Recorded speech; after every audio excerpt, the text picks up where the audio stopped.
चलतु बनइबा Odia style mutton झोल। पियाज काटिकी रखिदेली, टमाटो काटिकी रखिदेली, अदा रसुण पेस्ट बाटिकी रखिदेली, मटन को हलदी गोलेकी तेल गोलेकी रखिदेली।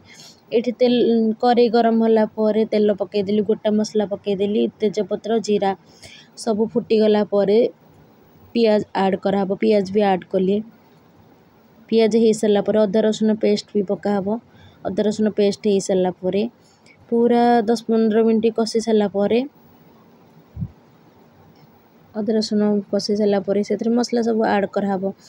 हलदी, लंका गुंड, धनिया गुंड, मीट मसला, मटन मसला आउ कौन ऐड कराहब, जीरा गुंड सब ऐड कराहला। ऐड कराई कि सब रेडी पूरा मसला घंटा हो सारा पर पानी टिके ऐड कराहला। अल्प दिहब, बेसी दिहबनी पानी। ऐड कराई सारा पर मसला पूरा कलर चेंज हो, कलर चेंज हो गला पर चलते देखा आगू मसला पूरा कषि सारा पर प्राय अध घंटे कषि सारा पर मटन को ऐड करदेवे। तापर आलू भी पकेदेवे, आलू को भी ऐड करदेवे। प्राय अध घंटे पूरा कषिबे, टमाटो भी ऐड करदेवे। से टमाटो बाटेबेनी, टमाटो पकेले पछरे टमाटो पकेबे कारण मटनटा ना आग टमाटो पकेले सिझिबनी मटनटा। तो सब ऐड कराई भल भाव पूरा कषिदेवे। तापर घोड़े की रखिदेवे। प्राय मते घंटे 1.5 घंटा पाखापाखि लगे मटनटा सिझापी।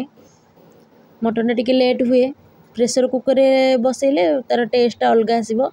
से सबुठू एमती किसी भी बर्तन में करें आपण। मटन कि बहुत टेस्ट होता। पानी टिके टिके ऐड करिकी ताकू करिया पड़िबो। प्राय घंटे पाखापाखि कषेबे नले सिझिबनी। घोड़ौथिबे ताकू कषुथिबे, फिर घोड़ौथिबे ताकू कषुथिबे एमती। तापर पानी ऐड कराहला, पछरे पानी ऐड करदेबे। कषि सारा पर पानी ऐड कले फटाफट रेडी हो गला मटन झोलो।